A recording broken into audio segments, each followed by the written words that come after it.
Bom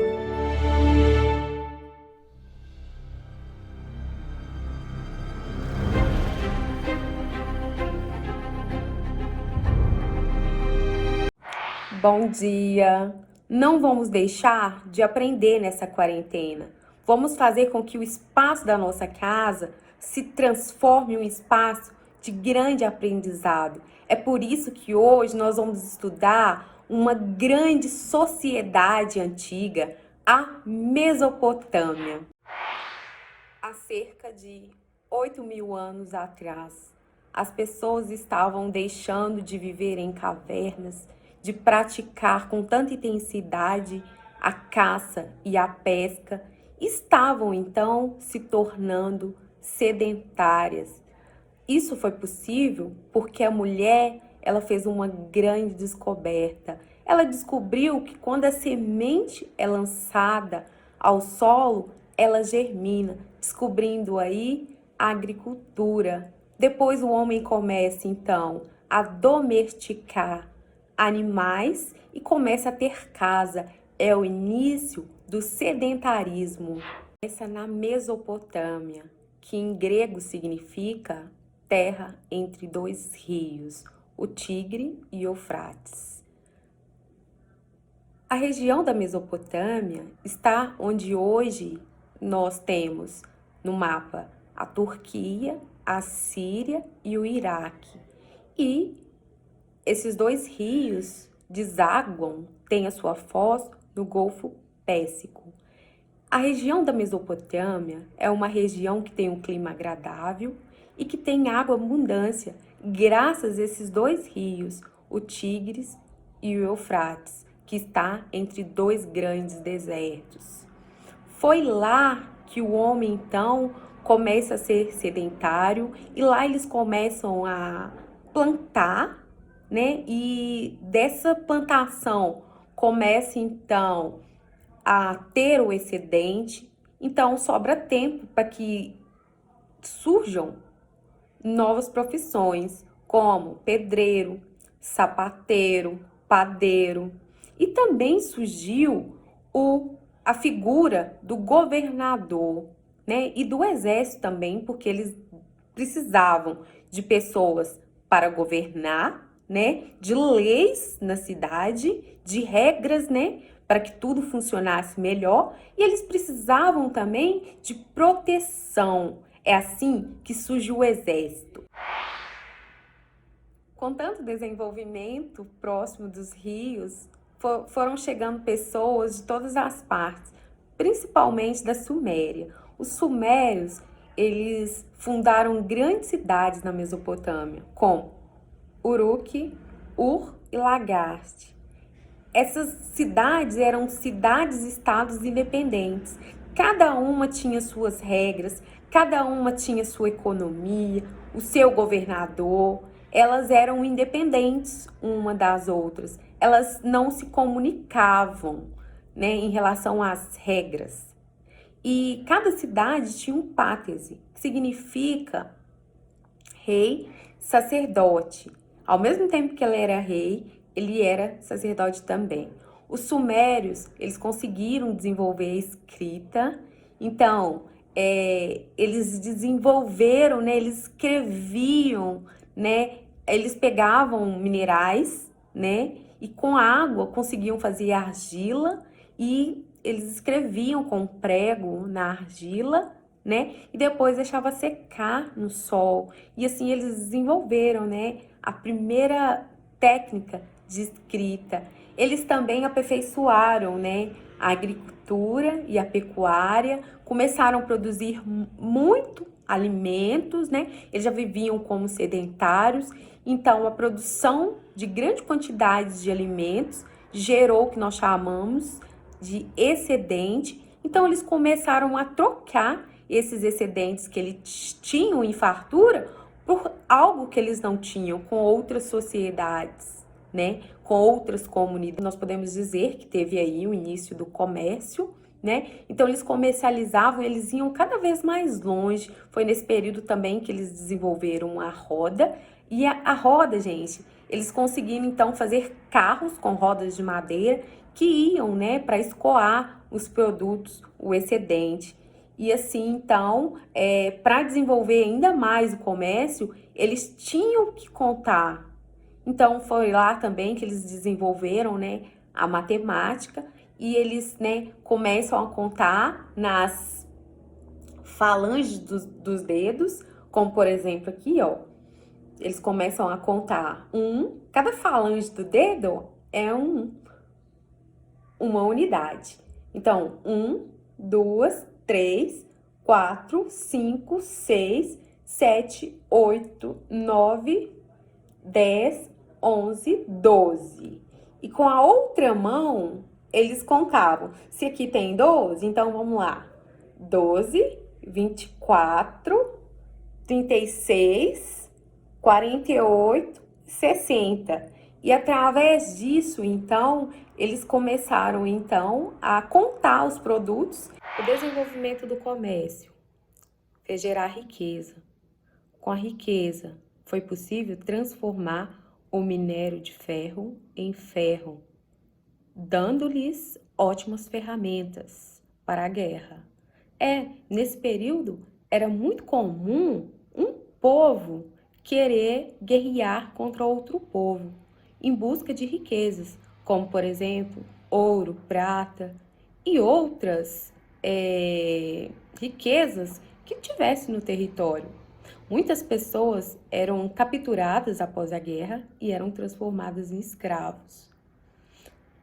Os sumérios, eles começaram a ter brigas entre eles. Uma cidade estava brigando por causa de poder com a outra. E aí, com a fragilidade dos sumérios, vieram os acádios. Os acádios eram os povos, né, que vieram lá da Síria em busca de terras férteis e em busca de água. Na verdade, em busca de sobrevivência. E aí eles conseguiram guerrear contra os sumérios, tiraram os sumérios da Mesopotâmia e conseguiram, né, governar. Várias pessoas foram feitas de escravos. E aí, o rei Sargão I, do exército dos Acádios, ele foi o primeiro rei a conseguir unificar todas as cidades.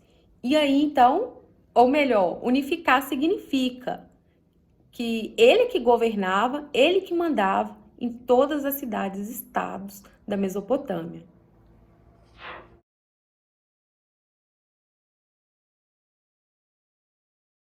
Por volta de 2000 a.C., os acádios, eles começaram a brigar entre si.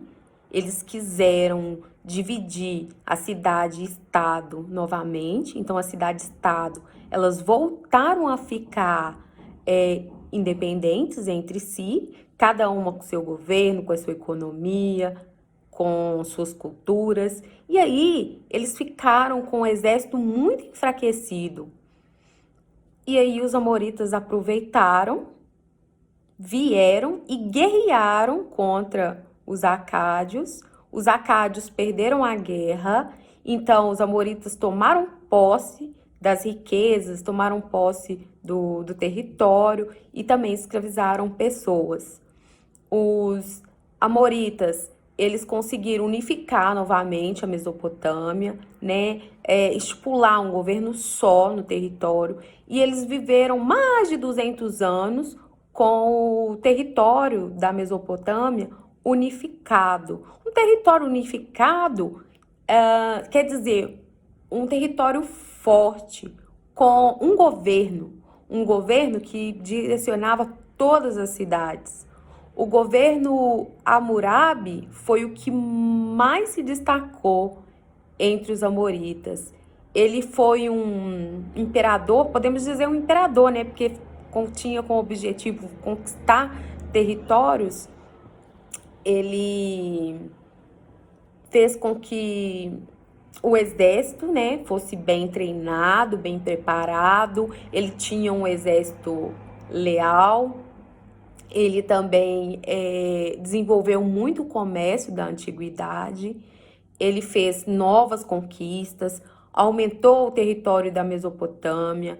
ele estendeu para a Turquia e também para a Síria. Ele construiu diques e barragens para conseguir melhorar a agricultura. E ele também criou uma lei muito importante, que foi a lei do Talião, ou melhor, o Código de Hammurabi. E aí, esse código visava olho por olho e dente por dente. O que quer dizer isso, pessoal? Quer dizer que se você cometesse um crime, sua pena seria pagar por aquele crime. Da mesma forma, como um exemplo bom que eu posso dar para vocês é um arquiteto. Um arquiteto ele vai lá e constrói uma casa. Daí essa casa cai. E se a pessoa morrer, o arquiteto ele também sofrerá a mesma penalidade. Então, ele será sentenciado, desculpa, à morte. E outro caso também é, por exemplo, se uma pessoa ela roubasse alguma coisa de alguém, ela tinha suas mãos cortadas para não cometer mais crime. Então, essa lei vigorava em todo o território da Mesopotâmia.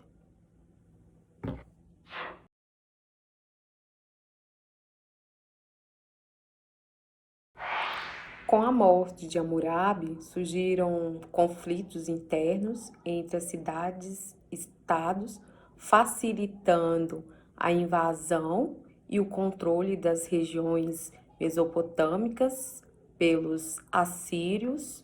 Os assírios, eles ficaram muito conhecidos na história porque eles tinham um bom exército, o melhor de todos, né, do período.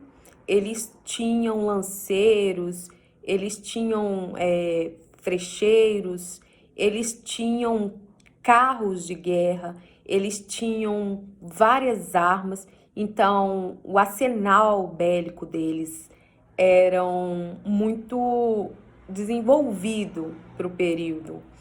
Eles mataram todos os amoritas. Eles não deixaram sobrar nem crianças e mulheres. Eles não deixaram sobrar nada, ninguém, nem para ser escravo.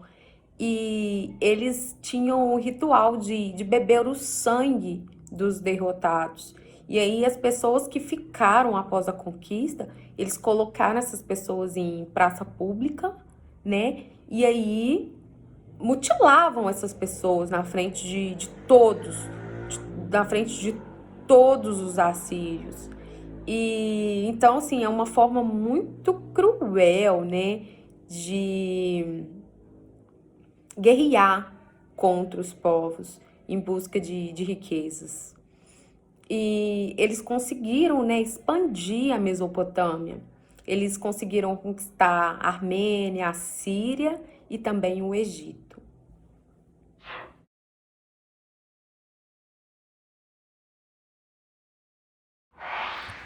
Por volta de 612 a.C., os assírios eles foram derrotados pelos caldeus, que deram início ao segundo império babilônico. Por que é o segundo? Porque os amoritas também eram considerados como babilônicos. E quando os amoritas assumiram o poder na Mesopotâmia, foi considerado que foi o primeiro império babilônico. Agora, quando os caldeus assumem o poder na Mesopotâmia, é considerado o segundo império babilônico. Os caldeus, eles aprenderam todas as técnicas de lutas com os assírios. Eles estudaram o exército assírio para combater os assírios. E foi assim que eles conseguiram vencer a guerra. Sobre o reinado de Nabucodonosor, né? Ele assumiu em 604 a.C. Ele conseguiu inovar as técnicas de produções agrícolas para que a produção fosse ainda maior. Além disso, também ele levou o comércio para mais longe, aumentando e acumulando ainda mais riquezas. E ele também foi responsável por fazer um grande feito, o jardim suspenso da Babilônia. Então ele construiu e ele mandou construir em homenagem à esposa dele, para que ela pudesse ficar feliz. E além disso também ele expandiu o território da Mesopotâmia para o lado da Palestina e para o lado de Judá. Após a morte do Nabucodonosor, havia muita insatisfação popular, muitas dificuldades econômicas, e aí a Mesopotâmia ficou muito fragilizada, e aí vieram os persas e ampliaram o território deles, conquistando então a Mesopotâmia.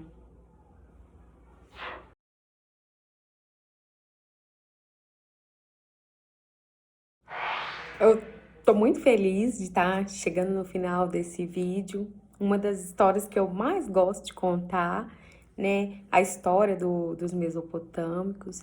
Lembrando que são fatos reais, tá, gente? É história com H maiúsculo, são fatos reais que realmente aconteceram. E é muito mais fácil falar dos mesopotâmicos do que falar da pré-história, porque não tinha escrita.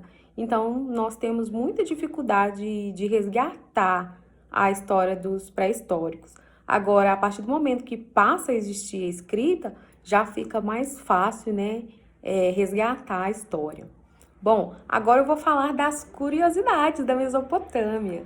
Bom, gente, é muito importante estudar esses povos antigos, por quê? Porque se nós temos tudo que nós temos hoje, a nossa vida, as nossas facilidades no trabalho, nos estudos, é tudo graças a esses povos antigos. Vou dar só um exemplo. Vamos imaginar que vocês vão estudar, vão treinar um exército no presente. Então, vocês vão ter que estudar o exército que foi montado, que foi organizado no passado. Vamos imaginar que vocês vão criar armas. Então, nós vamos ter que estudar as armas que foram criadas lá no passado. Agricultura, você vai fazer agronomia. Então, com certeza, você vai ter que estudar a agronomia que foi desenvolvida no passado. É só para ter a noção aí. Por exemplo, democracia. Então vamos ter que estudar os gregos. Porque a democracia que nós temos hoje em dia vieram dos gregos. Por isso que é importante estudar história. Porque estudando história, você pode fazer o seu presente melhor. Bom, vamos lá, né, para os legados que foram deixados para nós. Legado, gente, significa heranças. Heranças que os mesopotâmicos deixaram. Pois é, então, os mesopotâmicos, na área da matemática, eles deixaram a álgebra e a divisão de círculos em 360 graus.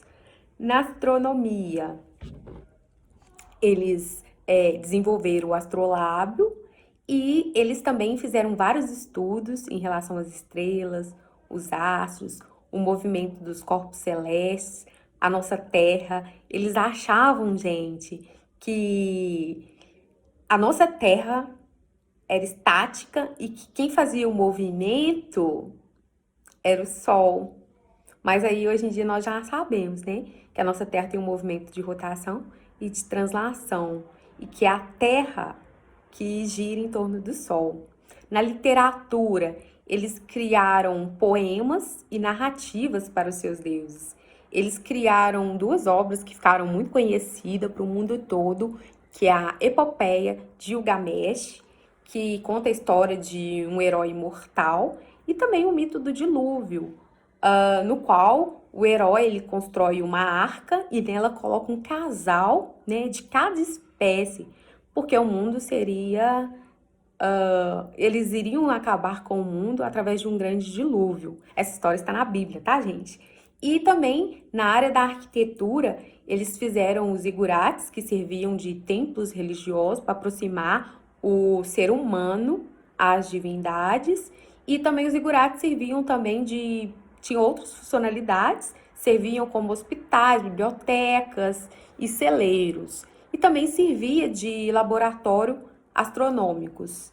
E eles faziam também já funerais aos mortos e tinham túmulos familiares. Então, assim, abriam um túmulo para enterrar todo mundo que fosse da família. Ô, gente, então é isso. Muito obrigado por chegar até aqui. Muito obrigado por estar se divertindo comigo. Espero que vocês tenham gostado da história dos povos da Mesopotâmia. Um grande beijo.